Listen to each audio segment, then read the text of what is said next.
AGI is a strong AI, okay, which means it's a very advanced AI that is self-learning, self-replicating, able to learn on its own, almost like conscious. And when that moment in time comes, you could literally take over the world easily, or it could destroy the world. It could just be like, like humans are no good. They're actually messing up. Let's get rid of these. Human is still going to have to be the compass. And I believe our intuitive guidance is way more powerful than any AI out there. Because I was born on September 11th. 9/11 means rebirth.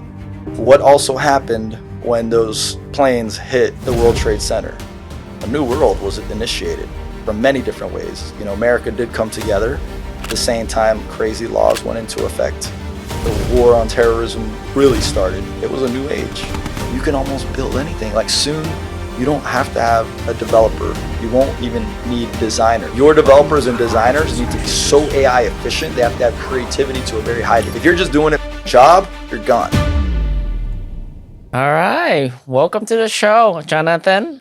I am happy to be here and happy to see you guys after so long. I know. It's been so long. We always love talking to you. I mean, it was a brief meetup 6 years ago. Yeah. But I always remember you as a gentleman. Oh, really? A gentleman? Yeah. I like to be remembered like as a healthy gentleman. masculine. A healthy masculine. Masculine. I like to hear that. Yeah, I'm so thankful that you're here today. I appreciate you guys inviting me. I couldn't miss the opportunity, and I was like, man, I'm definitely coming over before you guys either take off or we force you to stay here a little bit longer. How are you feeling today? I feel good. I feel good. Great day, you know, like birthday just passed. Yeah. And just like a lot of things in my life are completely revamping and stuff like that. I'm very excited about what we're creating. Right. Yeah. You know, as a tradition, we always ask this question to all the guests. What are the 3 things you're thankful for today as an opening? Ooh, I love that. Okay, so I would definitely say I'm grateful for the incredible people around me. You know, there's incredible people around me. I am grateful that I get to partake in like this brand new evolution of mankind. Like I believe that we're at a very pivotal part and that I get to partake in it. It's amazing, you know, with what's happening in the world, like through millennia. Yeah. And then I am grateful for the ebbs and the flows and the challenges that are helping me, you know, get to the next level, you know what I mean? And help me evolve consciously. Right. Those are the 3 things. Amazing. I actually love your bio as well. I wrote it down and let me read it to whoever listening. I am a quest to support the visionary architect and revolutionary of the future through technology and conscious evolution. Whoa. Quite a bio, brother. Yeah. Love it. Yeah. That's like basically like I am here. Like I definitely feel like I was put here for something bigger than just, you know, the material world and money and stuff like that. It's like, you know, I feel like I was summoned to help this new evolution of mankind. And I was telling you guys a little bit earlier, it's like conscious leadership is highly necessary in this new state that we're about to go into because technology is moving so freaking fast. It's like if we don't evolve consciously and through wisdom, we will enter into a very dangerous time. And that's kind of like what I believe the whole story of Atlantis, whether it was real or not, it's like a forewarning in this time that we're in right now. And if we don't bring conscious leaders to leadership, we could possibly be in a lot of trouble. Wow. Yeah. Amazing. Yeah, I just want to ask you, like, back when you were small, do you always love technology? Do you always love futuristic or anything like that? That's a great question. I mean, I think I was very lucky that like my dad allowed us to like really go hard into technology, meaning and technology, let's just say it was like a computer, right? So like I remember when I first got on the internet, like the 56K, like I was like a little kid, like what in the world, you know, that was crazy. And then I was using AOL and I was like, to me, that was like a new frontier. And then I remember like one of the things that I wanted my dad to get me when I had a computer was like a CD burner. You know, so I was like, I started like going into the internet and I figured out how to download songs that you're not supposed to have. Ended up getting the Marshall Mathers LP 3 weeks before it came out. Went to school, sold that puppy, and like I realized like, holy smokes, I could make money doing this like digital stuff, you know? Like I mixed digital with physical, Yeah, obviously, yeah, of back course, then. of course. You know, but like I always did like it. I like video games as a kid. I'm not really into them as much or at all right now. But I always did love it. And for some reason, I had a knack for seeing what was going to happen or like where we're headed. So that was something, so much so that like over a decade ago, I was known as like the conspiracy theorist and stuff like that. Yeah.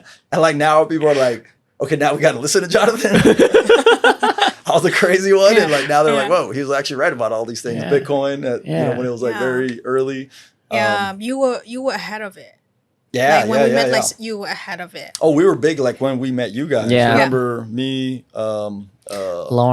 Lawrence, Damien, we were big into it back then, and like it was a crazy time. Yeah. Wow. Yeah. True. Yeah. It's actually a big jump. You guys go to crypto, but now it's like you switch into AI. It is a revolution that, you know, you see ahead. But how do you see that? Is that some information? You know, or you just, I'll tell you, here's the thing. Like I told this to, I forgot, I did this. I spoke about this at like one of the events that I spoke at. You know, I wear this on my wrist. Okay. I've been talking about this for a decade. Yeah. Right? Over a decade, digital revolution. Digital. And I think that anyone can be a futurist. Okay. So like I consider myself a futurist. I'm really good at being able to tell, but it's like, it becomes easier once you know a formula. And one of the things that I believe is one of the most important components, first of all, obviously learning about history. Okay. Cause you know, history rhymes and repeats itself, right? Yes, of course. And it helps you understand like these repetitions and these cycles, they tend to happen. Secondly, how you can, do you guys want to become futurists right now? Really sure. Quick, if you guys want to become? Okay. I'm going to teach you guys how. Yes, please. All right, yes, so please. there's something called orders of magnitude. Okay. So an order of magnitude is like 10x, right? 2 orders of magnitude, 100x. So one way that I see forward is that if there's a new technology or something that is happening, especially in the technology field, all you got to know is if something is 10x better, it usually disrupts and takes out your competition. If something is going to be 100 times better, it could disrupt an entire ecosystem / industry. Okay. We're also entering into an area where we're going to see 3, 4, 5 orders of magnitude better in technology, hence like artificial intelligence with all these other technologies. So if you wanted to know how I knew that, and it's still happening, it's still evolving right now with cryptocurrencies. Like now you see, back in the days, they're like, oh, it's illegal. It's like, okay, every country's doing this. When they banned Russia from having any type of payment systems, people don't realize this. Like Bitcoin went up like crazy because the huge companies to the market seller on the side were using Bitcoin because it was unstoppable. Now you see every country is literally bringing in CBDCs and digital currencies, and like it was only a matter of time. And I saw that this technology is way better than what exists. Yes. So if you see a technology that is way better, 10x, 100x, you automatically know it's only a matter of time until it comes to fruition, and that lets you know where we're headed. So like one of my favorite quotes is by like Wayne Gretzky, and he's like, always skate to where the puck is going, right? So you skate to where the puck is going. You don't skate to the puck. You skate to where the puck is going. And as long as you can skate there, boom, you guys are futurists. Wow. That's quite a definition and quite a wisdom. I have to unpack this. Watch it again. Yeah. But remember it in orders of magnitude, right? Yes. So like if you see like something that is much better than what is available now, like it's only a matter of time. NFTs is a great one. People could talk all the smack that they want to, but it's the technology. Now you start seeing companies like Porsche, Ticketmaster, some of these huge companies are now integrating it. It's because it is far superior. It's like it's something that is going to help people do royalties, do creator fees, transparency. You know, there's none of that stuff and it all works on smart contracts. So it basically, and those that don't know what smart contracts are, it's just pretending you have a legal team that puts a contract into place, but is made through code. So it's like you get to do things through code. So it's like, this is what it is, and you no longer need humans involved. So instead of having a legal contract that's in paper and can be smudged, you put it into a program, and it allows the easeability to be able to do really cool stuff. Like, you know, let's say you come up with a painting, you NFT it, you could get 10% fee every time it's sold.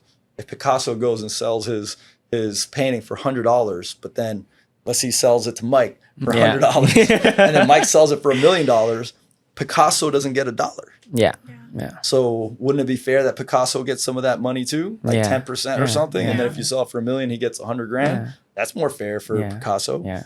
So that's it. That's just one of the use cases out of so many. You know what I mean? I think they make a lot of money through art because not just only you make money, the creator also making money. Yeah. Yeah. So And it's it like, incentivizes the creator to be more creative, right? Yes. Like I believe in like compensating mastery, you know? So like if you can compensate mastery, like you're able to bring the highest creativity in the world to the forefront, like a Bugatti. Yeah. Like it's so expensive, but it's like you have to compensate mastery. It's not buying a luxurious item. It's like you are giving benefit and you're applauding, with, obviously through the use of money and Yes, of everything course. else, but you allow him to go into more mastery to create the baddest cars, the fastest cars, you know, in the world. yeah.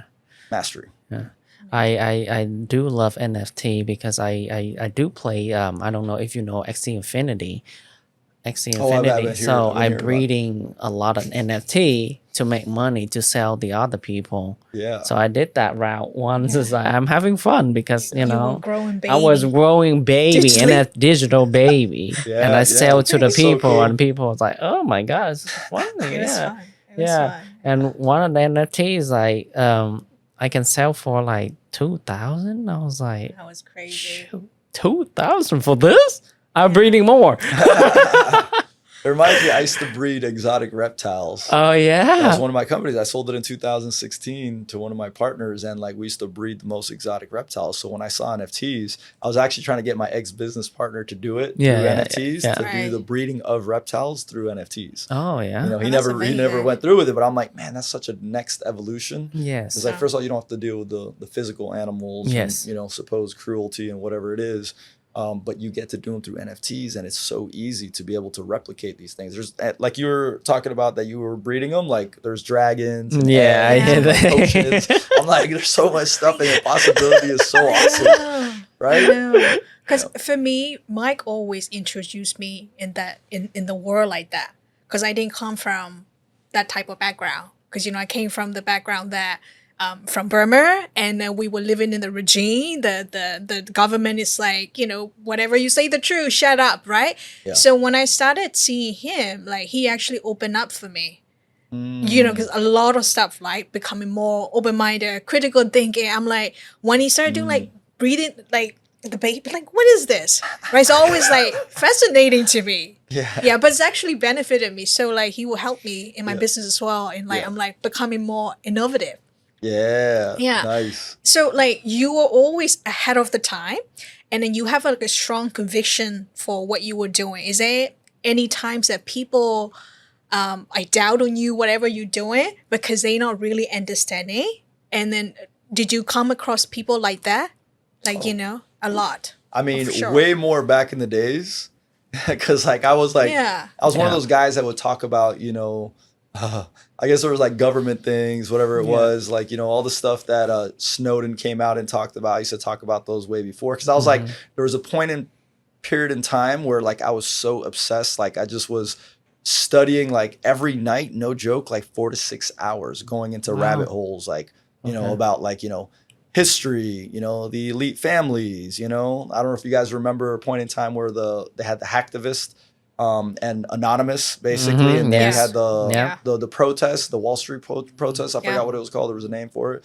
And I was so enamored at like these people that cared, that they were like these digital hackers, and they call them hacktivists because they were activists that Yeah, were hacktivists, hackers. yeah. And that idea was like, whoa, you know what I mean? Like just the idea that it was not a single person, not a group. It was an idea, you know, like V for Vendetta, if you guys remember Yes. seeing Yeah. that movie, V for Vendetta. Yes. where they say that an idea cannot die.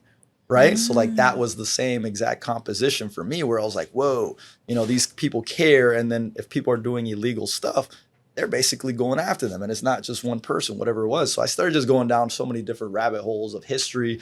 And I would depict a lot of things that were happening in the future. And at first everyone was like, you know, and about like, you know, not eating GMO stuff and to be able to eat more organic. All my friends were like, dude, why would you spend so much money? That makes no sense. like buying, good foods. And I'm like, man, this stuff is going to mess you up. Like, I'm not going to put, regular fuel inside of my Ferrari. Yeah. I'm going to put some rocket fuel in there, and like that right there is going to help you get further. So I think as time went on, and I started to also get success, or my crazy bets worked out. Like, for example, when I was in the reptile industry, everyone was like, yo, you were crazy. Like, you're never going to make money doing this. You're dealing with reptiles. Like, who wants to do that? And then they saw like my rise in that industry was so fast, and I did so well, exited. People were like, whoa, okay, he made it happen. But now he's going into e-commerce. Like, why would you do that? Why would you go into e-commerce? Right. And like, I ended up doing about like, by the time, like, I don't know, $40 million by the time we got acquired by like somewhere around there, when we got acquired by a public company. And like, I made it in the e-commerce world. I failed a bunch of times right before it, and I didn't give up. Because I didn't give up, it worked, like to prove people wrong too, I go even harder. Because like when people think I can't do something, that makes me want to do it even more. Oh, wow. Wow. Yeah. So the belief started to get better. And there's still a lot of people that don't believe, or they have counter opinions, but like literally, I don't pay attention to them at all. Like when I'm convinced or I know where I'm going, I've also come to find that I have to be very sovereign. And if I have to do it by myself, I do. But I also have some good people around me that they also believe. And if we believe together, we can conquer mountains. Yeah. Yeah. That's why Mike told me that you're someone who love to connect people. You know? Connect to people. Oh yeah. Right? Because you gotta, gather the same people with the same vision. That's how you huge. That's the power of the mastermind. That's the reason we did the Marketers Mansion Mastermind, and the Marketers Mansion was to gather like-minded individuals, hence why we were able to meet and everything like that. And like, gathering these people that have that vision for humanity, want to be successful, want to help each other. And that's why right now it's like more important. We had Legion and everything like that. And we are right now forking the project into a project called The Collective.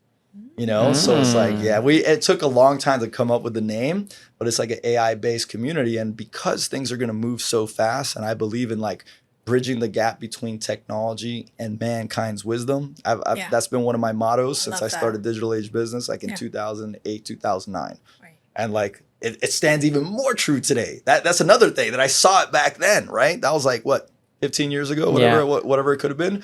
And imagine even more, it's more important now because technology is evolving faster.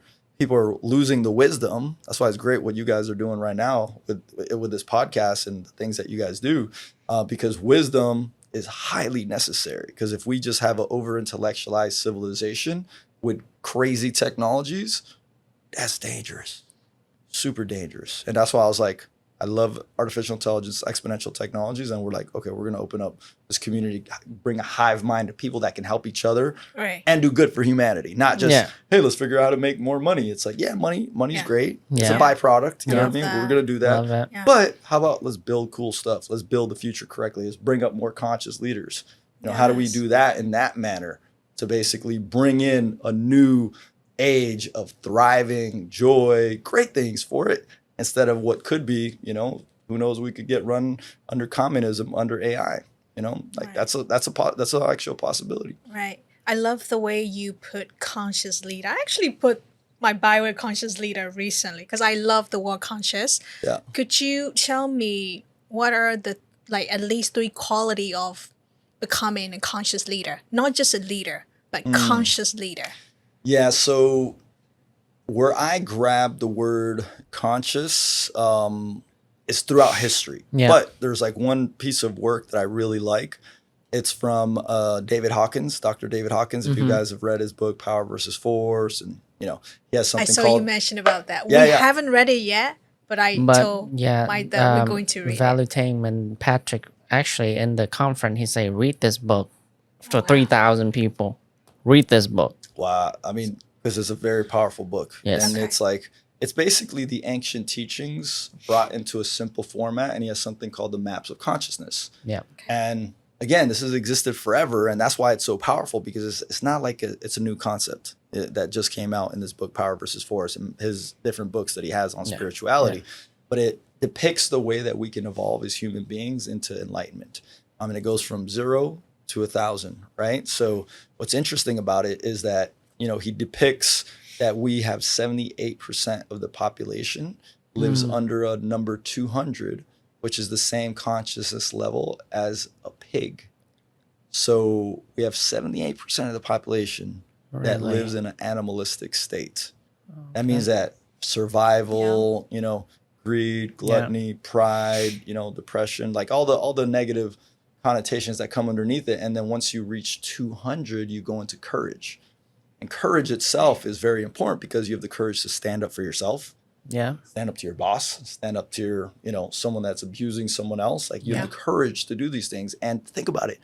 More than 3/4 of the planet, per David Hawkins, lives under that. So there's no courage. There's no courage, right? And then from there, you go into higher level states of consciousness. So, you know, you start to go a little bit further. You get neutral. You start to have reasoning, right? So like many people don't even have reasoning. It's like, why is the left doing what they're doing? Why is the right doing what they're doing? You know, being more neutral, not being like, absolutely hate Trump, absolutely hate Biden. It's like, you know, being more neutral about it. Yeah. And you start reaching higher levels of consciousness, you start to care about humanity. So imagine if you have leaders, which is what's happening right now, you have leaders that are under a 200, okay, that literally that they care, they're greedy, they're doing things basically for power, for their egos, you know, all that stuff. That's a dangerous place to be. So it is very important to have conscious, you know, that are evolving as human beings, that will care about humanity, can be neutral. And like I always said, it's like, it'll be beautiful to see the Philosopher-king come back, which was like Hermes Trismegistus. Some people call it Thoth, from the Egyptian times. Yeah. And it's like, you know, if you have that Philosopher-king, where it's like, you know, king now is like almost looked at in a bad way. It's like, oh, they're tyrannical and they do this, but it's like, no, a king is much more than that. You know, they're powerful. They rule diligently, consciously, in a way that is going to help out everyone else. Like, do they need to lay the hammer down sometimes? Of course they do. That's the power of it. Yeah. But like, imagine someone that really cares about humanity philosophically, you know, and then they could rule for the better good of everyone else and not just themselves. Like, they care about the city, they care about the state, they care about the country, you know, all that. Yeah. It's missing in society right now. So, Right. Does it, so being conscious, you have to be compassionate too? I mean, I believe you I care. believe consciousness definitely embodies compassion. You know what I mean? Like you care. You know what I mean? Like for example, like here's a great depiction of that happened to me one time when I was with some friends, and you know, one of our waitresses was being like freaking like forgetting everything, not doing anything. My friends were like, "Man, what the hell's wrong with this girl?" You know? And I'm like. Let's just find out, you know? So I'm like, instead of like being mean to her or leaving her a less tip, whatever, I was like, hey, is everything all right? Like, what's going on? Because you seem a little off today, you know? Yeah. She's like, man, I just got kicked out of my place. I don't even have a place to stay tonight. So I'm stressing the hell out. And it's like, imagine other people would have been like, oh, this lady is freaking horrible waitress. Leave her a smaller tip. And it's like, you don't even know what she's going through. That's kind of messed up, you know, but that's how the majority of the population sees things. Yeah. I'm automatically blaming other people, not seeing that there could be a background story. So it's like consciousness embodies that. It also embodies like being able to see things in balance and being more grateful, living more in love, right? Like just having love for waking up, having love for the bum on the streets, for the billionaire that he has all his trauma and shit and he's fucking a whole bunch of stuff up, whatever. You know, like like being able to see people in a light, because it's like I can go and I could blame people like crazy or like think of someone in a very negative fashion, but it's like, do you even know their background? Like, what have they gone through? It's like, you're really going to blame them? They just have gone through a lot of stuff, you know, like maybe you don't want to deal with them. Maybe you don't want to partake in their games or whatever it is, but where do those games come from, or the negative stuff that they do? Trauma, you know, as a child, you know, beat up, business partners messed them up, you know, like all the reasons that encompass it. And then once you start learning about consciousness, you start to realize you can shed a lot of this trauma, and then shedding that trauma, you become lighter, you know? And that's what the Egyptians depicted. One of my favorite depictions was the heart, you know, and on a scale with a feather. And in order to get to the afterworld, your heart had to weigh less than a feather.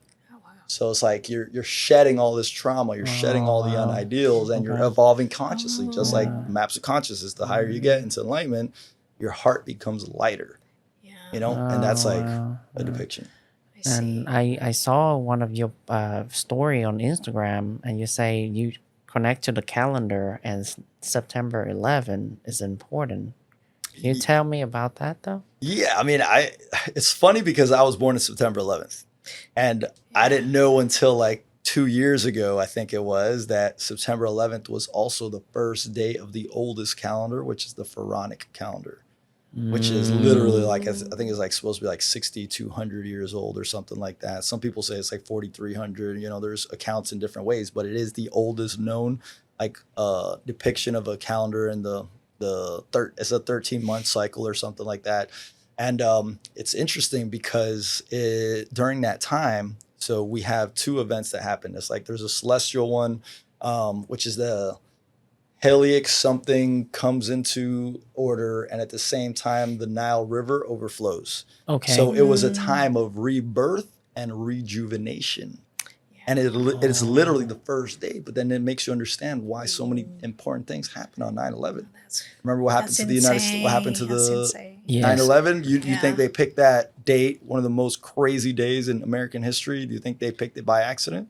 I don't They think didn't pick so. that by accident. Ooh, I got chills. Yeah, it's rebirth. It's 9/11 Okay. means rebirth. Rebirth. What also happened when those planes hit the World Trade Center?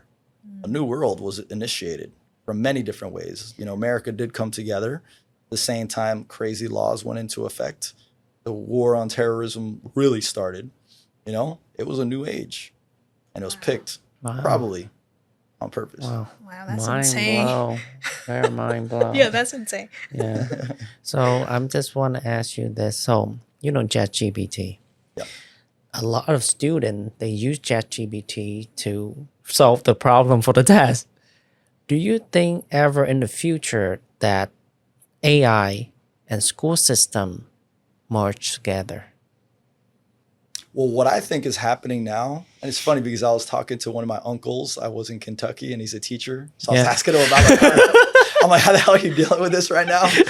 And he said, I'm dealing with it just fine. He's like, but all the rest of the teachers, they're having a field day. Like, they're just like, they won't take it, especially they're a little bit older. Yeah. And what's happening in the school system is that a lot of these teachers are just like, they're trying to just stop it. They're trying to stop the children from using it. Like, oh, you can't use it. And he was kind of like, use it. And then he has like a different category of gauging them and grading their grades because he has already allowed ChatGPT, Bard, all the other different AI systems that are helping children out. So he knows that there has to be a next level to this. But the majority of teachers, they're like fighting it to the death. Yeah. So I do believe we're very close to just having a way different way of going about everything. Like it's going to be, it is right now exponential, but we haven't seen anything yet because ChatGPT came out in November. It wasn't ChatGPT that was insane. And from OpenAI, it was actually the opening of Pandora's box because other AI systems existed that nobody paid attention to. So marketers, opportunists, investors, they really, really started to pay attention because they're like, holy smokes, like this is a really, really good AI system. Before that, there was nothing that was that great. But when ChatGPT blew out the doors, I think that 1 million subscribers in 5 days, the fastest ever. What was it, like 100 million in a couple months or something like that? And that's with their servers slow and messing up. They could have gone faster if they're able to scale. It's just the technology wasn't available for that, right? So it opened up Pandora's box because now everyone's paying attention. And there's a quote by a guy named Emad Mostaki, and he says, everywhere, everything at the same time. You know, paraphrasing it. And he basically is saying it's going to be so fast, this advancement is going to be so fast that it's going to be considered to be more impactful than the pandemic itself in the next year or two. Like this is how crazy, and that's why you see me completely pivoting into this area because not only have I been talking about exponential technologies, I love the AI for a long time, but like now things are really speeding up and the technologies are now available to really redistribute the way that we do everything. And you can almost build anything. Like soon, you don't have to have a developer. You won't even need designers. You know, like your developers and designers need to be so AI efficient. They have to have creativity to a very high degree. So it's not like they're going to be completely wiped out, but there'll be a smaller amount of them that really love what they do. If you're just doing it for a job, you're gone. If you're doing almost anything just as a job, gone. Like the people that are the most creative, the most vision, like they understand that, they'll be using these AI systems to the highest degree, completely revolutionizing creativity as we've ever seen it. And we'll be able to build companies like, I forgot where it was. There was a guy that this is actually how we met up in the marketer's mansion. It was like 5 or 6 of us. We came to this, it wasn't even a mansion. It was like a big house. Later we called it marketer's mansion, right? Yeah. And he didn't have a Shopify store. So first day we helped him build a Shopify store. On the house, like we were just like, hey, let's just help you out. You don't have a store? We're here for a Shopify event and e-commerce. First day we built it. Second day we ran ads. Third day he got 2 sales. He was profitable. So it's like the same thing is going to happen, just like that process became a lot easier. Same thing will happen for all kinds of businesses. The artificial intelligence will help you build these things in such a quick manner that all you really need is vision, audacity, and how to know how to use the tools. And that's why it's so important, because we'll build stuff that we've never built before in no time. Yeah. Because it's when we talk about AI, right? It took me at least like 1 or 2 hours to write a description for YouTube, Instagram. But now I'm using the AI technologies. Now it's been half an hour. It's like, amazing. I told him that your English has gotten better. What happened? How's your English so good now? Like, this was like Harvard graduate here. This is Queen's English. This is Queen English. Yeah. But I love your writing. Keep on doing it. It's amazing. Yeah. And now it's like usually we have to hire editor, right, to do short, and they charge $1,000 for 30 short. Now I just plug it into the AI app, and now they split in caption, video, and I was like, what? Yeah. It's insane. Yeah, way easier. And the thing is, it's only going to get better and better exponentially. People don't grasp what exponential means, so I'll give you guys like a quick breakdown. So when you count to 1 to a billion in a linear fashion, 1 to 31, you get to 31 in a linear fashion. Yeah. If you count to 31 in an exponential fashion, you get to a billion. Okay, so 31, a billion. Okay, so it's like a compound effect. Yeah. So like I like to call this the AI disparity. So the AI disparity is basically the compound effect with someone that is really utilizing artificial intelligence compared to someone that is either not using it at all or they don't know how to use it correctly. Okay, so if we use a baseline, just pretend it's 0. It's not 0 because everybody grows. But if you have a 50% growth, okay, I believe personally myself, I'm working at a 200 to 300% efficiency versus the old me or the me that basically is hardly knowing how to use the AI tech correctly. So that means 2 to 3x, okay? Yeah. So like literally I'm erasing literally like 2 to 3 weeks of work a month, okay? Like that's kind of crazy, you know what I mean? That's a little crazy. So let's just pretend instead of 300%, it's 50%, okay? So if someone is really learning these tools, hence one of the reasons we're doing what we're doing now, is that 50%, the first few months, because there's also an education curve, right? Yeah. But that first few months, you're not seeing crazy results, right? You're not seeing that much of results. Your competition really doesn't feel it yet, At 6 months, you're at a 11 to 12x, okay? You're starting to feel it. You're starting to see that acceleration and stuff like that. At 12 months, we're looking at 120x. You freaking feel it. You are feeling it, okay? So imagine the companies that are not integrating the AI systems while other companies are. Then at 18 months is where it gets crazy. 150,000%, which means 1,500x. So people are like, oh, that doesn't sound real. I'll give you a great example. OpenAI, Chatgpt. Last year, they made $27 million. They just passed the $1 billion mark, and they're not done. The end of the year is still not here yet. They made 27. That's over a 40x. How many companies move that fast? That's what I've been talking about. Right. People don't realize how fast it's moving. Where I got that idea from was like, because no one's talking, they talk about exponential growth. No one's talking about this compound effect. Yeah. And where I got it from is I saw an interview by Sam Altman, which he's the CEO of OpenAI and ChatGPT, and he did an interview, and I guess it's like some in the Middle East. I don't know if it was like sheiks or whatever it was, and they're like, "Oh, what are you gonna do about the competition that's gonna catch up?" And and he was looking at him like, he's like, "They're not catching up." And I was like, "Wow, his conviction is like crazy." I was like, "Too crazy." It's like it made me think, and I'm like, "Whoa, he knows something that we don't know." And it's like once you take off to the races with really utilizing this technology to a high degree, no one could catch up because it's exponential. So even if you make a crazy amount of mistakes on the way there, you're just so far ahead that like no one could catch up. And I believe that's one of the reasons why Elon Musk and his companies are doing so well. And he's the richest man is because remember, he was one of the original founders of OpenAI. He put in the first huge investment into them, and then he ended up leaving the board because they didn't like what they were doing. Microsoft got involved, which is dangerous. In my eyes. They're a monopolist. That's the reality. It's a dangerous place, I believe. And literally, I think that's why Elon Musk has such an advantage, because he had some of that tech, and he's been initiating it into everything that he's doing. Hence why he's the supposed richest man in the world. Yeah, I mean, he's a visionary. I mean, yeah, of course, he is a visionary. Yeah, He's getting a lot of things right too, though, right? Yeah. Does somebody get that lucky with that many companies and stuff like that? Would that also, you'd be a visionary, but imagine being a visionary, utilizing the craziest tech in the world. Richest man in the world. So I run an online business. So how can I start implementing using the AI?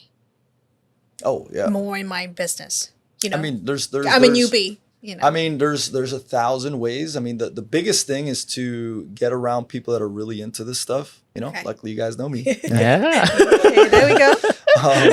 Obviously we'll have our community. I have a free group that we do some stuff on. But like one of the things I would say that I think is very important to start off in is like start really paying attention to it to a high degree. Like it needs to be the most important part of your business growth. Okay? Other than like your vision and mission of what it is you're creating, because that's where you're going. But if there's anything going to help you propel you forward more than anything, it's going to be artificial intelligence. And there's a couple apps that I'll tell you that are pretty cool. So there's one that I actually put on my my social media. It was called Pi. So it's Pi. So Piai, and it's called a conversational AI. And this conversational AI is basically considered personal intelligence. Okay. So what's so cool about it is that it almost feels like you're talking to a real person. And now it has voice activation, which is something I was trying to do with some of my friends earlier in the year. And I obviously couldn't compete with these guys. They raised about $250 million or something like that from a company they used to work for DeepMind within Google, which is one of the most advanced AI systems. They left. They started this one. And Pi basically is a good conversational AI that right now I don't think it has a token limit, meaning like they have these tokens that basically limit the amount of memory that they have. Right. So supposedly this it'll end up having it because it's still free right now too. And it basically is a great collaborator tool, and it's conversational. It asks a lot of questions. So sometimes you got to tell it to like just answer what you got to say. But it's like, it really helps you collaborate, and it's hooked up to the internet. So like right now, Chatgpt, it still has information from 2021. They tried doing the internet stuff. They took it down. They did a web pilot. I think they had it. They took it down. It's like, and also, like I was talked about earlier this year, it's like it's going to get dangerous once you give access to AI to the internet. Their Inflection is the name of the company for Pi. It's connected to the internet. It'll give you information about today. Right. And it's like, whoa, we're giving this crazy power to these AIs, and this personal assistant is really freaking good. And it can help, like copy-wise, I feel like it's more human-like than like if you're using ChatGPT, Jasper, stuff like that. Another cool one is obviously if you're using ChatGPT Plus, which is GPT-4, they have something called Code Interpreter. So you can upload files into it, and like it can basically figure out all the stuff that's on there. Like I was putting out a contract or something like that, and I put it inside there, grabbed everything. I'm like, rewrite this contract with this information. Boom, it just rewrites it. And I'm like, a lot of times I'd have to give it to a lawyer, or it took me a long time. It's like, this is like instant now. It's like, so that's a big one. Let me think what else. There's another one that I think is a new one that just came out. This is what's so crazy in AI and why I believe communities are so freaking important. Why everyone has a tool, everyone has a course, Yeah. everyone's marketing something else. But like literally like this one app, Ideogram, I think it's called Ideogram. Ideogram. It Okay. literally is, and you probably need to Google that because I don't know if it's .io, .ai. There's so many like .com, whatever it No is. problem. It literally is like, to me, way easier to use than Midjourney, which Midjourney is like the one that everyone is like raves over, and it actually does letters. So you could do like a poster, or you can have a raccoon holding up a sign that says the end is near, or something. And I was like, Whoa. and it's like really good. And check this out. This is where it gets crazy. They raised, I think, $22 million. They're a startup, and they just came out a couple weeks ago, and they're already competing with the giants. Like, whoa. Like, wow. things are moving with only $22 million. They're competing so with quick. multi-billion-dollar companies right now. Wow. Like, how is that possible? So like things are happening in a manner that people just don't grasp yet. You know, you come up with something extremely innovative, you know, you have a head start. So it's like you get to create things that were just not possible as an entrepreneur. So like now with these tools, compared to the person that is up against you, competition, if you even want to call them competition, they can't compete. They can't. They can't. Gotta keep up. Yeah. They gotta keep up. I just want to ask, like, how come like all this tool is amazing? They keep the price really low. It's really amazing. How can they keep the price really low? So we're entering into a new age where it's like, because a lot of things are open source, and because a lot of things are becoming faster, it's like cheaper. Like we're entering, I forgot there's a name for it, but it's like a zero cost sum. There's basically a term that is used where things will just get really cheap. Okay. And a lot of reasons this is the beginning stages of what I would like to call as tulip mania. We're in the beginning stages of it, but they get their acceleration, their funding, their next round of investment with users. So they're not occupied on the notion that they have to make money. Trying to get users, they're getting investors to come in. So a lot of these platforms, then they'll upsell you. So they call that, actually, there was like one of my favorite books. I can't believe that this is still so relevant. It was a book that I read in like the year, it was from the year 2000, and I read it like in 2000, like, I don't know, like 2006 or something like that. Okay. It was called Net. It was called, or was it from 1990? Could have been 1990 or 2000. 2000. It was 2000. Okay. So it was called, the name of the book was called like Net. The Net Escape or something like that. Like Net Escape. Okay. Net Escape. I'm trying to think of what the name of the book is, and I'll come back to that. Okay. But there was one practice that they had in there that companies had the freemium model. So you have a free model, you get as many users as possible, then you give reasons to be able to upgrade to something that is obviously more upscale, a premium service, you know, and that's what they're doing now. They give you a little bit of free stuff now, and then they end up charging you, right? Like at first Chatgpt was free, now they're charging $20. Yeah. Now they have like a corporate, you know, thing that they're doing, and you know, they'll come up with more ways to make more money. Monetize. Yes. To monetize. Yes. They just wanted to make it cheap enough where it's like, you know, I'm sure they'll come up with another model that is like $50 now, you know, upgrade to plus. You know, or something like that. And then, but it's a race. It's a AI race, which is going to be one of the most, it's probably going to be one of the biggest bubbles in history, if not the biggest bubble in history. And that's going to happen in the next year, 2, 3 years. Yeah. So since is all the art accessible like this, what happened to those people who do print on demand? They have to compete too, right? Yeah, I mean, they just have to compete at a different level. Like if I'm able to make art on my own very quickly, or I get an AI to make 1,000 different versions of whatever it is, like you just have to compete with these people. And it's just like, I feel like there's just going to be so much content, so much writing, so many articles, so many books, so many designs. There'll have to be ways to like sift through what is relevant. So I think AI will also be used for like relevancy. So it's like you'll be able to find like almost anything that you need, and it'll just be searchable just because there's so much mass information. Like human mind can't find this much stuff anymore. Right? What a time to be alive, actually. Yeah. AI can predict the futures. Like, let's say I invest in stock, right? Can it be, I know that 10 years from now, that stock going to be good. Can they able to do that? Yeah, because do they know the patterns? Do they know the patterns? Because you talk about like at the beginning, like history, like repeating stuff. Like, do they know the patterns? Yeah, that's actually a great question, because like I own a domain called futureprediction.market.ai. So I'm going to be creating like a prediction market based off of, it wasn't going to be AI before. It was going to be, I think I had futurepredictionmarket.com and then futurepredictionmarkets.com. So I wanted to create these future prediction markets that would tell you, you could basically bet on future events. Because like, what's more real? Either I hear it from the news, I hear it from Trump, I hear it from Biden. To me, all that is like BS that you don't know if it's going to happen. But if you put money on the table, hey, I think Trump is going to be president. People put money in there. Someone that really feels confident or knows something that other people don't, they're going to bet a lot of money. So the bet is going to show him, let's say, winning in his landslide through money. That right there tells you a lot. Okay? So the prediction markets, I believe artificial intelligence will definitely be used to be able to dictate predictions of the future. It's just that the human is still going to have to be the compass. And I believe, and this is where it gets away from technology, it's like our intuitive guidance is way more powerful than any AI out there. Like people are like, they're almost making AI God. That's incorrect. I believe consciousness and us being able to tap into our own intuitive guidance is way more important. And we can guide and get there faster through the use of artificial intelligence. So AI will help us, and it's us that talk to it.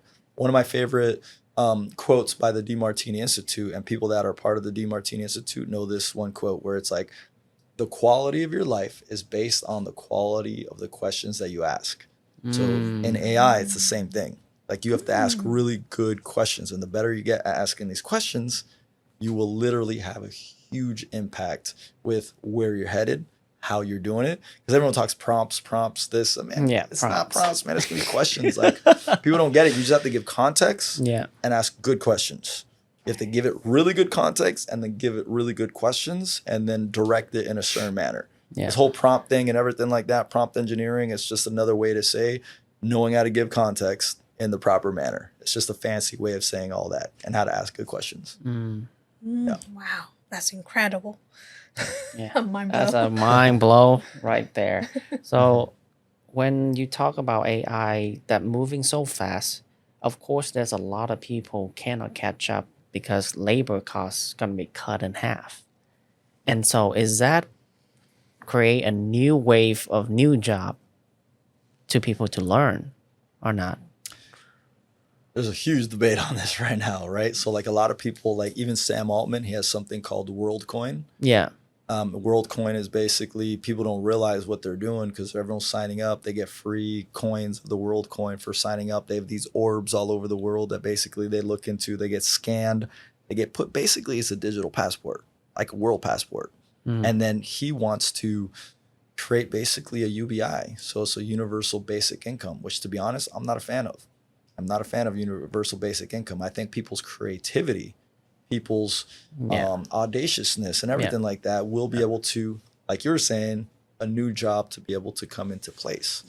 The thing is, it's like it might happen so fast. It's like a lot of people may not know what to do. So what happens when this comes at such a fast rate? And literally, and we're talking about in the next year or two, like 1 to 3 years, this is happening. You know what I mean? Like majorly. Like I'm talking about, like I believe there's going to be Swan events, like Black Swan events happening. Like whether it's good, bad, you know, but a Black Swan event is like a pandemic type style. Like that's going to happen in the next year or two. There's going to be another Black Swan event. What is it going to be? We don't know. But it's like through the law of accelerating returns and this exponential growth curve that I've been telling you guys about, it literally dictates that, you know, these paradigm shifts end up happening at 2x the speed. So it's exponential.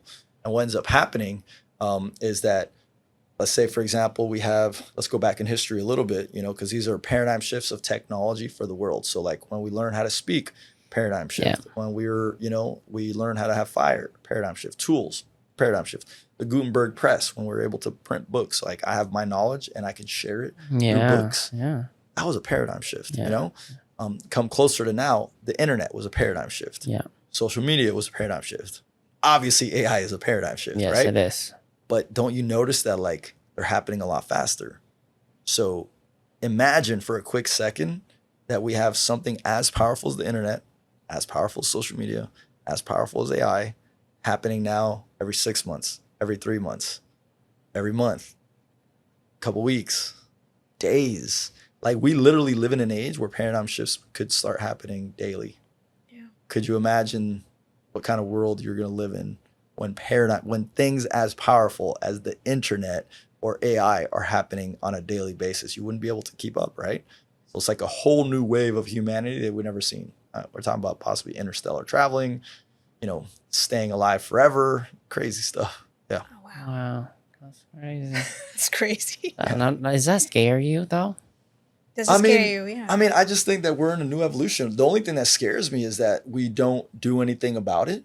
You know what I mean? Like that we allow these unconscious leaders. Like right now, like there's a fight in the world to come up with AGI. AGI is a strong AI, okay, which means it's a very advanced AI that is self-learning, self-replicating, able to learn on its own, almost like conscious.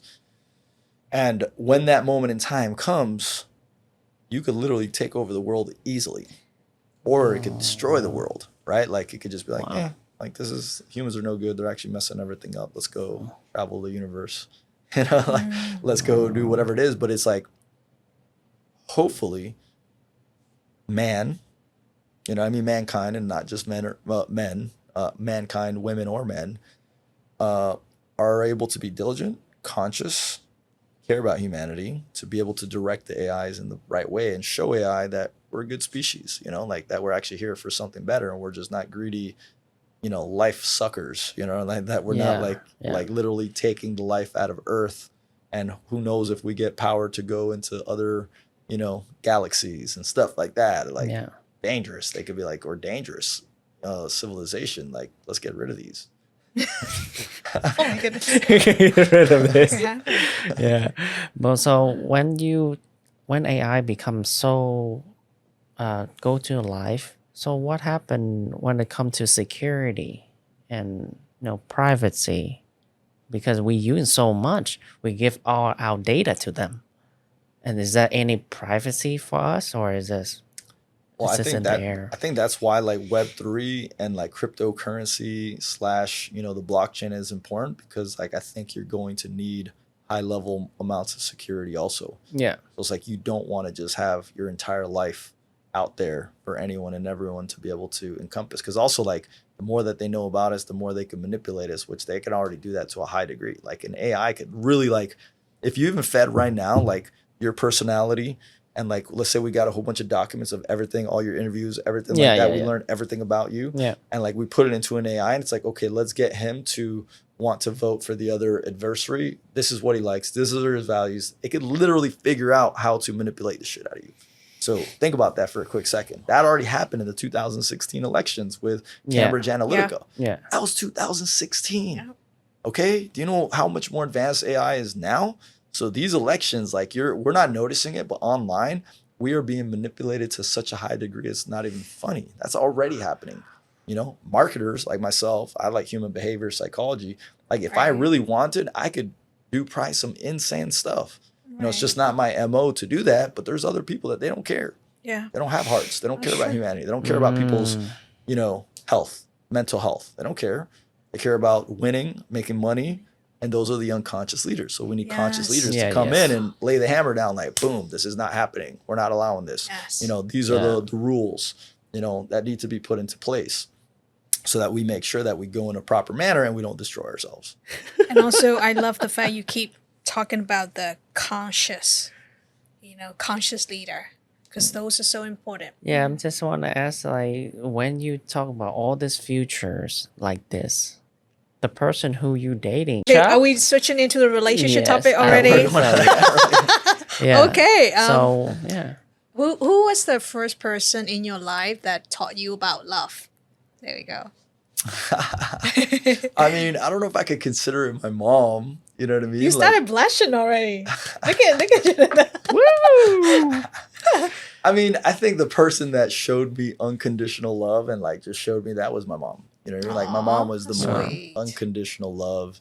And then if you go to like, relationships and such, and whether it was healthy or not, it was like one of my high school sweethearts, basically, and that was like an up and down road, because that I was taught love and heartbreak simultaneously. Both very elated in both, right? Both like huge freaking love, huge heartbreak, and like that happened in like high school and everything. So that was it extreme? 100% it was extreme. Oh, wow. Very extreme. Like crazy amount of like love and like, you know, the elation of like all this, and then extreme like just like how things went down and everything, and like the heartbreak was like huge. Wow. As a little kid and stuff like that. It was just like, whoa. I had never felt that before. Like I had girlfriends and stuff like that, but never like that. And that was my first like, whoa, this stuff is like powerful. Oh wow. And also we were talking about your moon sign. So your moon is Scorpio. The Scorpio, like you feel it Yeah. deeper. Oh yeah, Right? depth. There's like it's Scorpio like moon too, which is like the shadow is like there's depth. It's Yeah. deep. So I like to like conversation, like very depth. You know, they say Scorpios are sexual creatures and stuff like that. And then they just like they'll also burn shit down and then basically build again. Like the Phoenix Rising. Like they do a lot, and I've seen that in my life. Like Yeah. I forgot who it was. Like there was a great this guy was known as like just one of the people that has done amazing things. His name is Dr. Malachi Z. York. Okay, he's written like 300-400 books. He's in prison right now, I think, or something like that. But he was like this insane, almost out of this world smart, you know, philosopher, scientist, mathematician, like crazy polymath. And one of the things that he said is that he believes that we are reincarnated, not every life, but many times during our life. So I feel that, That's deep. you know, because like That's deep. I've literally had so many different iterations of my life. And because I live so full out, it's like I satiate, I get these things, and then boom, I completely shift into another arena. You know what I mean? And I don't mind burning the old world down and going to the new. I have nothing. And I don't know if that's the Scorpio or what, but it's Yeah. like I'm down with it. Have you ever interested the topic like dad? Like, you know, you think about dad every day because, you know, Scorpio, they interested in like underground, like the topic that, you know, no one really talk about. Yeah. Right? Because they want to be like, they want to transform stuff and they want to talk about something that, taboo topic. Have you ever interested in like taboo topic? Oh, I Is love your- that. Oh, yeah. There we go. Like, think about it. I was like, back in the days, I was known Yeah. as the conspiracy theorist because I like would talk about everything that no one really wanted to talk about. You know, that soon in time became fact. But it was like topics that people just were not willing to talk about. Even like all the AI stuff that I talk about, or like living forever and how fast things are moving. Everyone was like, yeah, right. You know, but it's like if you go back in history of this thing I've said, it's kind of like that. But death is a big one now because like we might be able to cheat death soon. So it's like the question is, I'd like to ask you guys a question. It's like, if you could live forever, would you guys live forever? I'll do it. He said it fast. He said it fast. He's like, yep. Let's do He's it. like, I'm down. He's like, what's I'm down. I'm considering. Yeah. like, why? Why would you want to live forever? Because I want to see like the world changing. I know I want to be evolving. Yeah, Okay. I want to be evolving.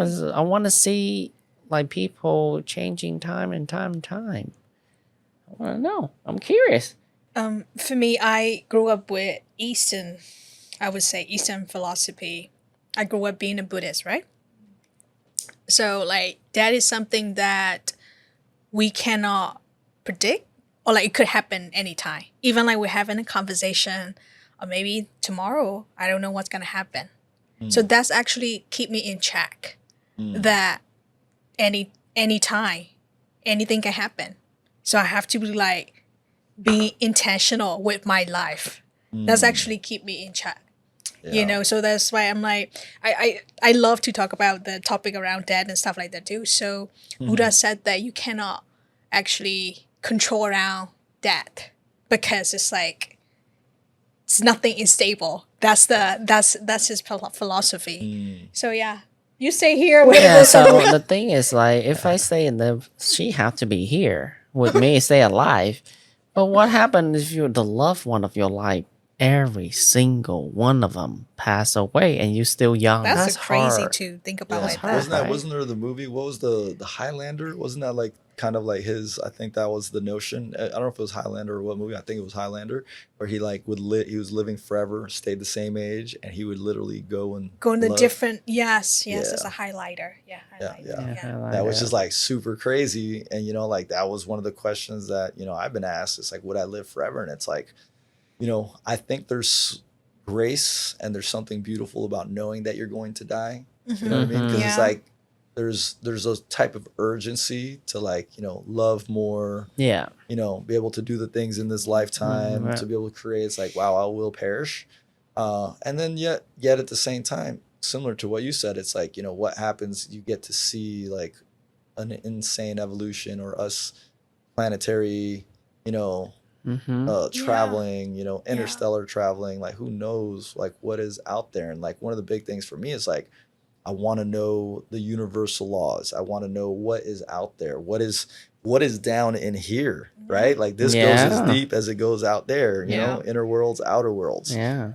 So for me, it's like, I really love to be able to find out what else is there. Cause like this, our flesh suit and like what we have going on, I think is just so limited.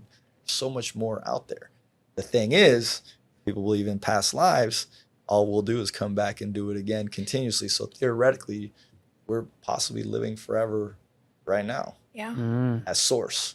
Yes. As energy. I love that. I love it. I love that. it. Yeah, I love that. So that's why I'm like, I may not be like physically here anymore, but I'm still gonna be around.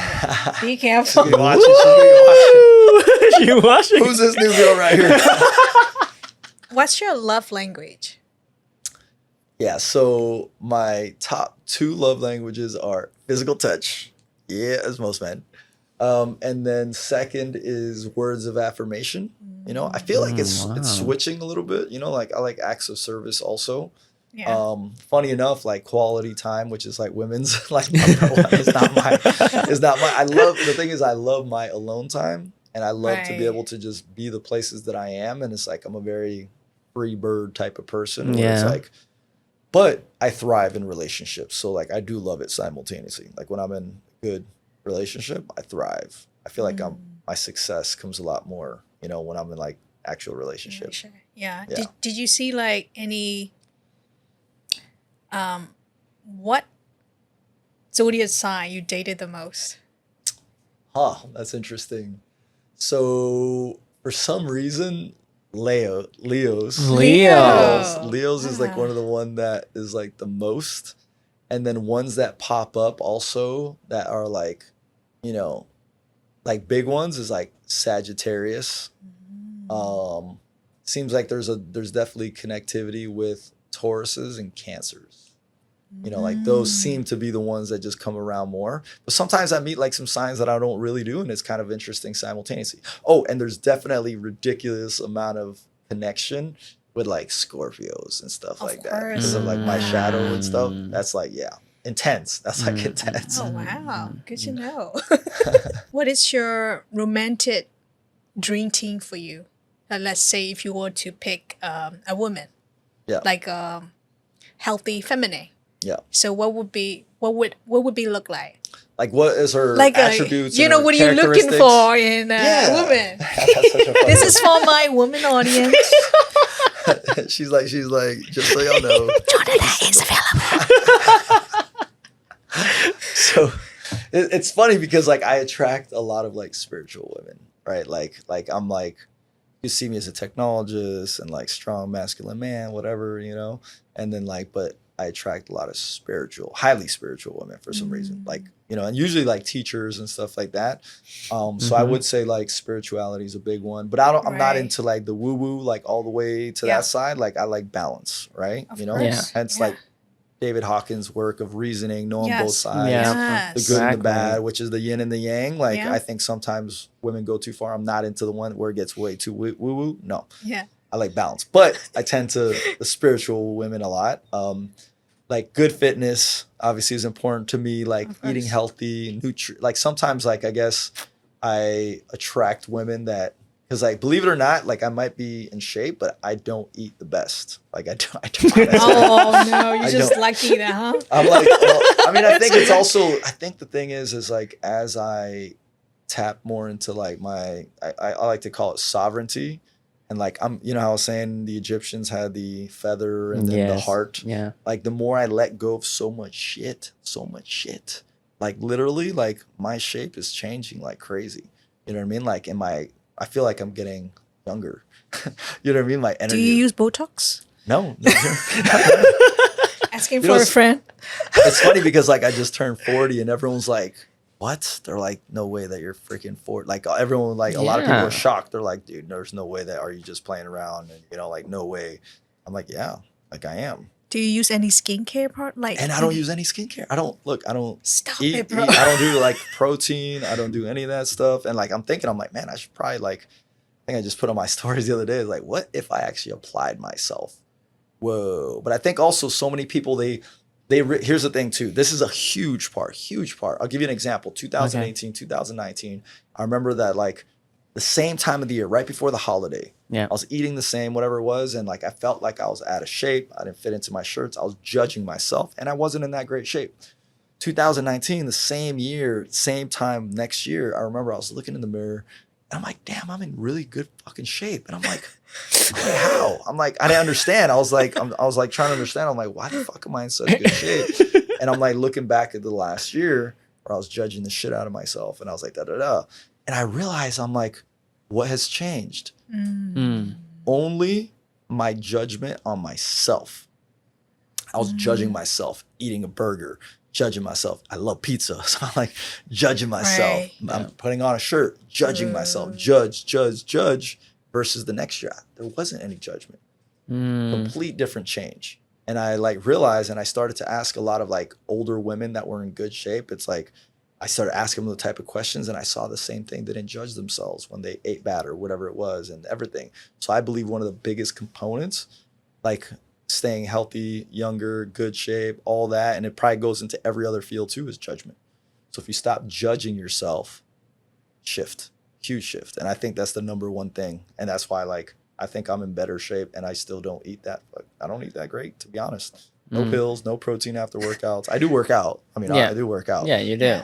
But I do more workouts, not for physical, for like for your brain. challenge, brain, ideas. You know, I do it more for that. And like physical is like a byproduct and everything like that. Wow, that's amazing. That's amazing. Which is like, it's a lot different than why most people do it, right? Like, yeah. and Yeah. I actually noticed that we were eating some Chinese food yesterday, and since you talk about judgment, we're like, you know, we don't really feel good because apparently they put like sodium or stuff like that. And then we're like, we have to detox it. And then after that, because like kind of judge myself a little bit. I'm like, oh, yeah. again, like, you know, how can I eat healthy because I'm in Miami and in travel, right? And then we're like, okay, let's go zip up. And then like, we gotta, you know, balance it out with the green juice. Yeah. So but you see what you're doing there, Yeah. though. You're that's just, first of all, almost everyone does that. Just first and foremost. Yeah. Including myself. Like even I can't say that I don't like I used to. Like I don't like I used to, but I still do here and there. But most people are judging themselves so much that it causes a resistance. And if you ever heard the quote, whatever you resist shall persist. Right. Okay, this is a famous sentence that has existed through millennia, okay, over thousands of years through different cultures. So when you resist something, it becomes gravitational. So you automatically gravitate that, you know, like Murphy's Law, right? Yeah. Yeah. Like it's like you resisting so much that you're actually showing up. So once you let go, Yeah. you'll literally see shift by itself. So next time you guys go eat, like, you know what? We're going to fucking eat this. We're going to freaking love it. You know what I mean? Yeah. And then you could be like, okay, and then, you know, I'll work out extra tomorrow. But it's like, you got to take out the judgment. Like just taking out the judgment will literally make such a huge shift. You guys have no idea. Like I'm telling that I know for a fact, you know, it's not even something that I know it's not scientifically proven, but I know it is, you know, intuitively, that intuitive guidance. Yeah. And obviously I've seen it in myself. Right. That stuff is huge. And I'm sure it surrounds money too. Like you judge yourself like, oh, I'm broke. I can't make the money. Like you're resisting. You're resisting that. You have to let go. You let go and then things will start to open up. Right. How was your money story? Like how did you grow up? Like how's the relationship with the money when you were young? I mean, my dad was like, he used to work for Texaco Chevron and we were moving all over the world and he made us learn how to work hard for money. So he basically had us like pulling weeds in the yard that wasn't even necessary. It's like, get on your freaking knees, pull weeds all around the freaking house and stuff like that. And then he would give us an allowance and he'd put it in an accounting book. So he learned us to like really appreciate money. So like young, I was taught that basically that like, hey, you get a certain amount of money you got to take it out of the bank, which was my dad. And I'd have to sign off. I'll take like $10, $5, and then I'd come back and give him the change back to the bank. So it's like I learned how to appreciate money because like it wasn't he just didn't give it to me like, oh, go buy whatever you want or let me buy it for you. He was like, here it is. This is how much you have. Choose wisely what you want to buy. So if I'm buying candy, baseball cards, whatever it was, like I was just like, I would double check like, oh, what's the cheapest one I could get? Oh, what's one I really like? Oh, let me think about this. Oh, how much candy can I get? So instead of the parents that they just give their kids this stuff, they learn how to splurge and like they don't learn the value of money. So I did learn the value of money. And then like I needed to make more money because I'm like, man, I need to get some other stuff. And then like young, I just started figuring out ways how to make money. And my mom was very entrepreneurial. When my parents got divorced, she was forced to be more entrepreneurial. And like she would do these shows like at, you know, with jewelry and like selling all different kinds of stuff, like glow lights. We were selling freaking flags. I think 9/11, I think we were selling flags on the side of the street. She was an opportunity. Like she was genius. It was freaking good. Like we sold literally flags on the streets during like the 9/11 stuff. You know what I'm saying? And people love it. Like, yeah, USA. And we're like selling the crap. You know what I'm saying? And it was because of my mom. I got like very entrepreneurial. And then I had my dad's analytical / like value of money. You know what I mean? Like he was an accountant for Texaco Chevron, special operations and stuff. So like he instilled good principles. And then, you know, I just got very entrepreneurial at a young age. And then I was selling CDs and baseball cards and this and that. And like, you know, I was just trying to find a way. Always. Yeah. What do you splurge on right now? Usually, what type of thing you usually splurge on right now? Like splurge, basically? Yeah. I mean, here's the thing. So I've made a lot of money in the past and I've lost a lot of money in the past. And like, I'm definitely right now, like last couple of years, like I was on the craziest high of like making money, had one of my companies right before the pandemic. Yeah. Like right before the pandemic, we had one of our companies sold for a lot of money, which was our jewelry brand. We had just won Grant Cardone's pitch competition. And we were going to go to one of his $30,000 mastermind. And they were going to, you know, I don't know if it was due diligence or whatever to get $100,000, partner with them. Had another investor with our other tech company that wanted to invest in us. And then the pandemic happened. So I lost the acquisition, lost the Grant Cardone thing because, you know, it was in the middle of the pandemic, and then lost that other investment. And I was going to California. I came back to Miami. So I was like, I was on the highest of highs, you know, made a turnaround in the businesses. You know, finally, one of my companies got acquired, also back on a high. And then like all kinds of different things started happening in the last 2 years. Like my net worth went down like crazy last couple of years. So for me, it's like I splurge on different things. Like what I was splurging on before. And theoretically, I like to eat good. Okay. So like I like to eat good, fancy. I'm definitely bougie when it comes to like restaurants and like stuff like that. Noted, bro. Noted. So I love that stuff. You know? Like fancy, cool restaurants in Miami. I like that stuff. What's your favorite food? Like what type of food? So I mean, I love ribs. Like if you want to go like straight up ribs, obviously I like sushi. Okay. I love steaks. Okay. You know, mostly like ribeyes, like fatty ones, which when I was younger, I didn't like the fatty stuff. Now I love the fatty stuff. Have you ever tried Korean food? I've had Korean barbecue. You have Korean barbecue? Did you go deep into Korean cuisine? Like I've never gone deep in Korean. Okay, Are you guys we should bring you to somewhere like in probably LA when you're Well, in LA. we're going to show you what the good stuff is. Yeah, the good stuff. Also, have you tried Vietnamese food? Have you tried Vietnamese food? I have, but honestly, I don't remember, and I can't even tell you like what any of it is. Like I like randomly have tried different things, but like I wouldn't say I know Vietnamese. But you like curry type or like more like meat or like I'm definitely a meat eater. Okay. I'm definitely a meat eater. Yeah. But I do like curry stuff. Oh, okay. Then you should try Burmese food. Yeah? Yeah. So like we're more like curry based.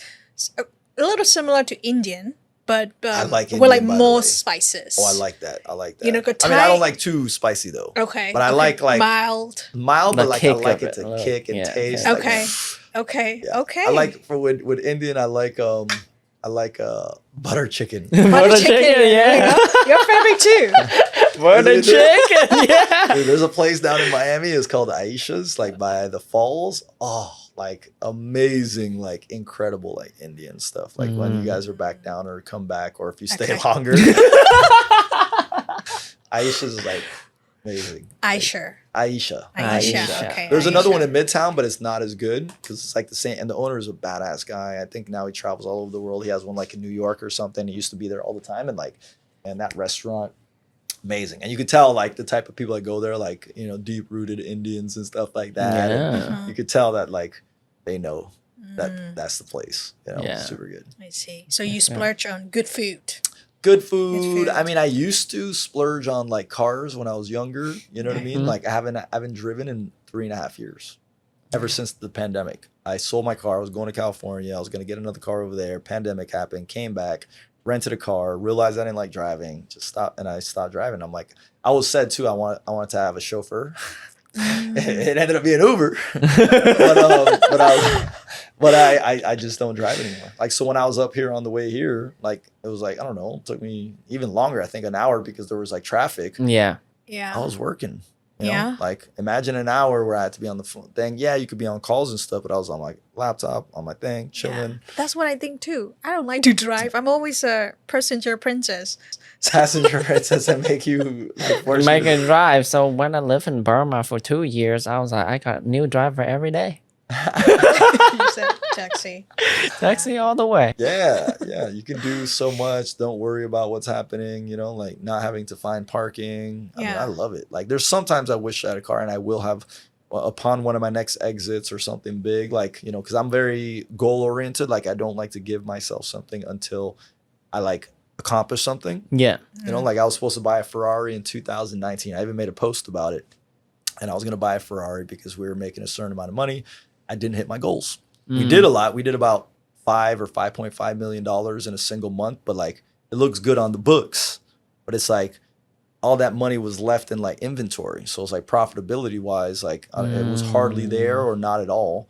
And it's like theoretically I could have gone and bought the car, but if I bought the car, I would be going against what my goals really were.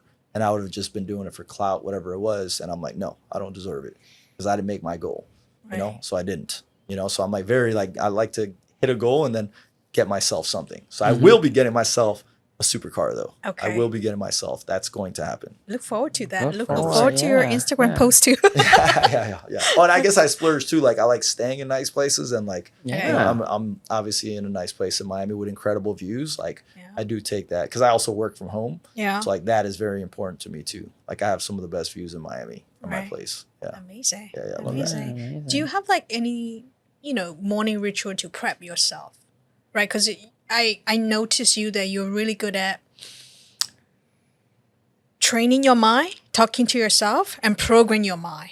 Right? Do you have like any ritual that you do every morning, like, you know, get up, Jonah, something that you know, talk to yourself? I think that's a great question. I had something that I created that I was using a lot. I don't use it as much anymore, but I'm probably going to get back into it. I will be getting back into it a little bit. It's called the Superhuman morning routine. And I could send that to you. I have it, like, I have basically a routine that I created that like, I studied like all the morning routines, like all the people that did it, the ancients, modern day time, you know, I forgot that guy's name that has his super morning routine, whatever Miracle it is. Morning? Is Miracle it Miracle Morning? Morning? Yes, Miracle Morning. So I studied his stuff, talked to DeMartini about it, asked DeMartini, Dr. DeMartini. He's like, this is actually perfect, but it's made for entrepreneurs because I was going to come out with a book. Yeah. And it basically was like, you know, I wake up, you know, brush my teeth, whatever it is, get ready, put affirmations into place, have grounding or meditation, you know, depending which one you can or cannot do. From there, this is a very important component, and like I tend to do this one a little bit too, is do and I'll eat fruits and then do whatever I want to do. So if I want to watch a video of rappers, I want to watch a video of cars racing, if I want to, whatever the hell it is that I feel like, reading a book, whatever it is, I do that. I don't do like, oh, I have a busy day coming up. I literally will allow myself to do whatever I want. If I want to watch something on the philosophers or the men that built America, I'll do that. And I don't have any judgment on it. And it actually makes it, and one of the reasons I partially do that now, but I want to do it more intentionally coming up, is because you almost go to sleep excited to wake up the next morning, because you also get to indulge in whatever it is that you want to do without judgment. It's like, hey, I want to watch freaking F1 racing. Yeah. Like, hey, I want to watch something ridiculous. Like, I'm down with it, and I don't care what. No one else is going to tell me that it's wrong, because it's whatever I want to do. So that's pretty cool. And let's say if it is study, whatever it is, then you scribe after. So you scribe after. Then from there, I like to do my to-do list. So I have a to-do list of the most important things, 3-4 really important things. Sprint. So I like sprinting in the beginning of the day for like 1 hour to 3 hours sprint. Okay. And then the rest, and then Nice. gym. And then gym after that. And then basically the rest of the day, you can encompass other things, you know, but doing those really, really important things in the morning. Okay. Yeah, Okay. that's like a little bit of like it is. I'm paraphrasing it, but I can send it Right. to you guys too. It's like, it's pretty powerful. And I know when I was doing that, when I was like meticulously doing it, killing it. I was killing it out of the world. So So since you're excited about the next morning, do you have like any time it's hard for you to fall asleep because you're so excited? For me, I'm excited. Sometimes it makes me excited. I'm like, how can I cool down my hormones in there? Why down? yeah. Right? yeah, Do you yeah, ever? Yeah, that happens too. I mean, sometimes I am like, I have so much.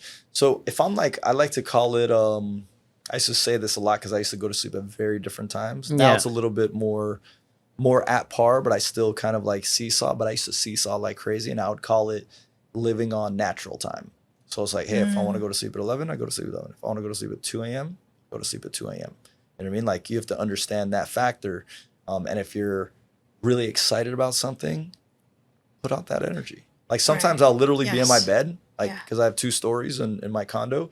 I'll be upstairs and I'll be like, I can't sleep. And I'm like thinking about something, and I'm like, all right, let me go downstairs. I'll get on my laptop and I'll start creating something. Yeah. And like sometimes some of my best ideas, if I judge myself, oh, I gotta go to sleep. Oh, like some of my best creativity sessions or something where I'm like really zoned in, that 1 Yeah. hour is like worth 5-6 hours the next day. amazing. So it's like I could sleep in late tomorrow, and then I've already done more work than the entire next Okay. day. Because I'm like, I was willing to Yay. put that 1 or 2 extra hours without judgment. Yeah. I allow my flow, right? Like how I'm feeling, Yes. and I just dive into it. Yes. I learned another thing again. Sometime with the sleep patterns, like at night, I'm say creative, right? I want to do that, but I'm like, I'm supposed to go to sleep. Like you mentioned, judgment, Yeah, Again. judgment. Yep, yeah. right? That's like back and forth, right? Because right now, yeah, like you're trying to design whatever the flow is coming into. Because sometimes like you mentioned, the creative idea came on like 2 a.m.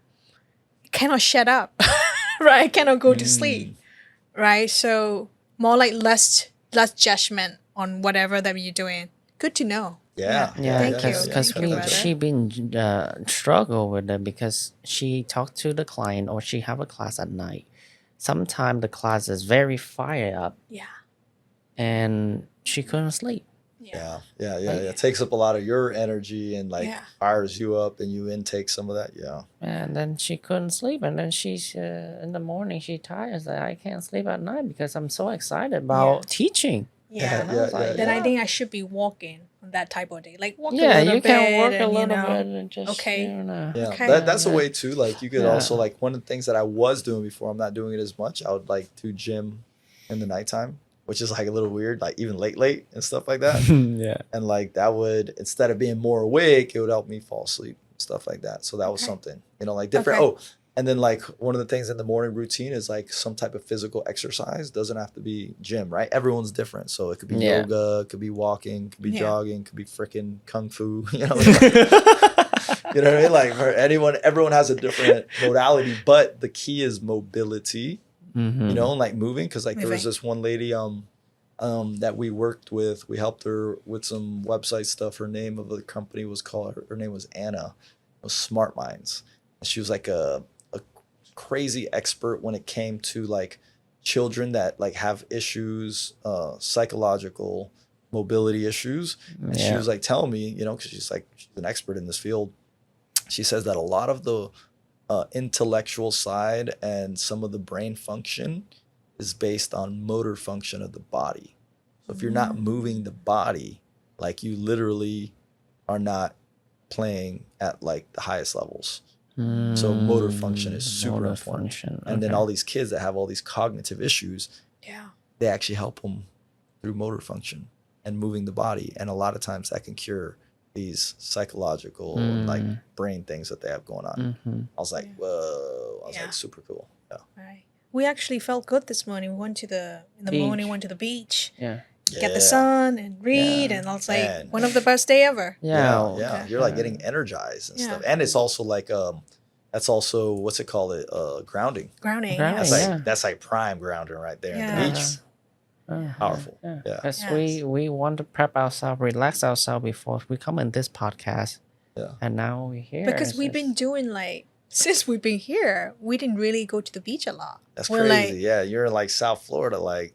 We went like 1 or 2 times. 1 or 2 times. But not a lot of time. Because, I think we should do more of that because, you know, let's make us feel better actually. Yeah. Because we always like, you know, talking to people. I mean, we love, you know, talking to you and, you know, other guests too.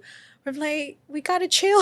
We gotta enjoy, right? Because every single day we have another guest coming and we love to talk to them. Well, I mean, I think what's important too is like, whether it's the beach, meditation, silence, you know, like fulfillment, is that you'll have more of a empty vessel to like, first of all, like really be able to listen to people, bring out the best questions. Like you'll be more at an elite level by doing that. Cause like the depiction that I've gone through a big phase where I've had over 30 companies, right? Ran 30 companies. Think about that. That's for a quick lot second. Of company.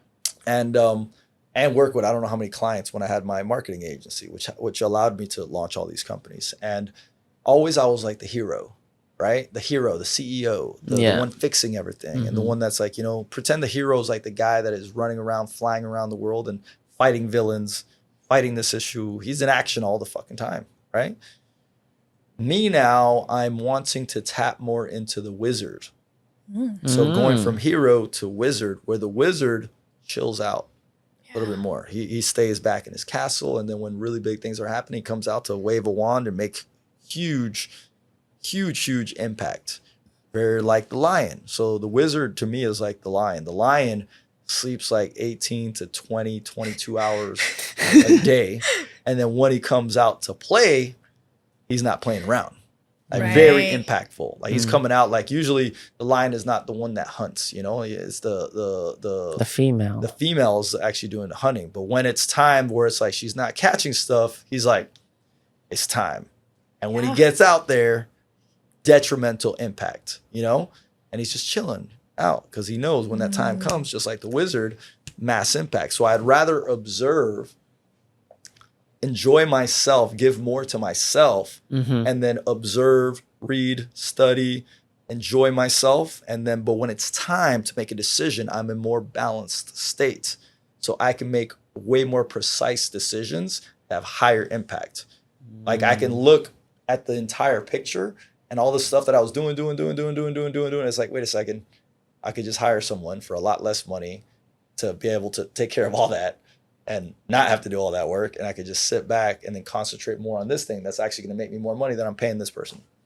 You know what I mean? So it's like you get to see the world from a different angle when you're able to back up and observe and not be doing.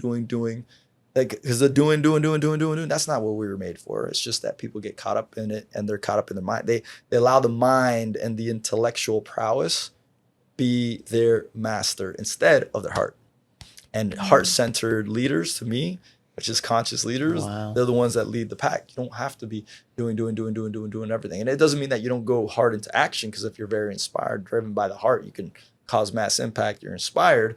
But it also means that you can observe the big picture and not get caught up in the minutia, which the majority of the population is super caught up in that.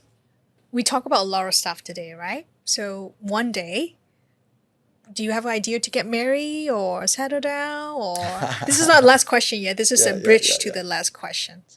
I mean, it's funny because like you gotta leave your legacy. I mean, what's funny about it is that like, I was married at one point in time.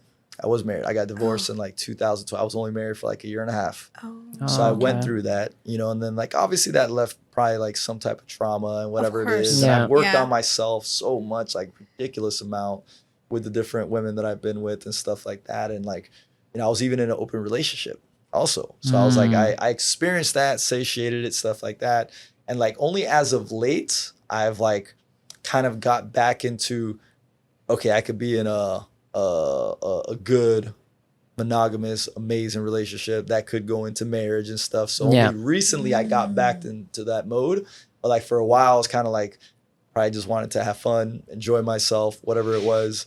And now it's like switching gears, like, okay, let me get back into something serious. And as I was telling you before, I thrive when I'm with like an amazing woman. I thrive. Like I go back and I look at like where I was and that energy. Yeah. Because if not, it's like a little bit more of a scattered energy and whatever it is. Like when I'm with a woman, like me and the woman thrive big time. And it's like almost every single time. Wow. So I'm definitely down, and it'd be nice to have like children and be able to leave a legacy and not just a little AI robot swimming around and stuff like that, like maybe some actual children. You know what I mean? And like, it's just that woman has to be so, I'm very, I guess you could call it high standards, whatever it is. Yeah. It's like, of course, imagine like, I'm like a revolutionary, right? I'm like here to do some insane stuff. So it's like, it takes a special woman to be able to partake in that game, you know? And until I find that woman. Yeah, someone who can support you and not being competitive with you as well, you know? Being more feminine and submissive. I love that.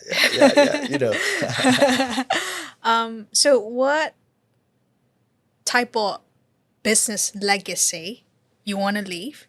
And also, what kind of love legacy you want to leave for your generation? Well, business legacy, I definitely want to create, technologies that help evolve mankind forward. Yeah. In a positive manner for thriving, bringing consciousness, you know what I mean? Like taking us to this new iteration of mankind in a beautiful way.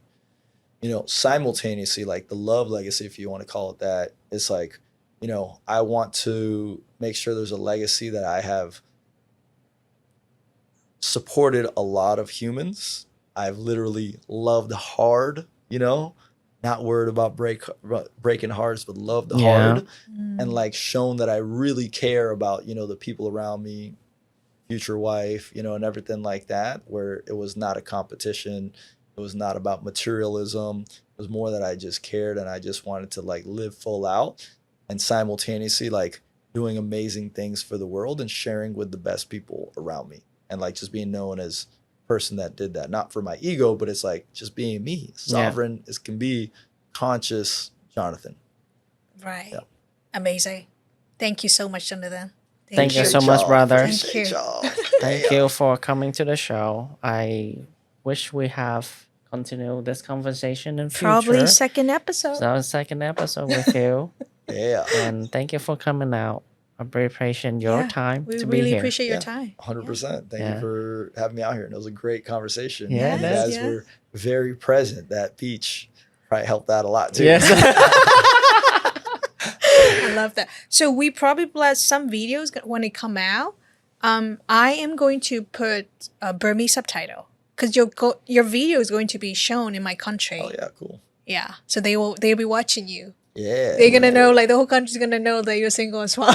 Put my social on there. Let them know where to go. Put my social. Follow his Instagram. What's up? Thank you, brother. Thank you. Appreciate y'all. It was good. Good. Love it.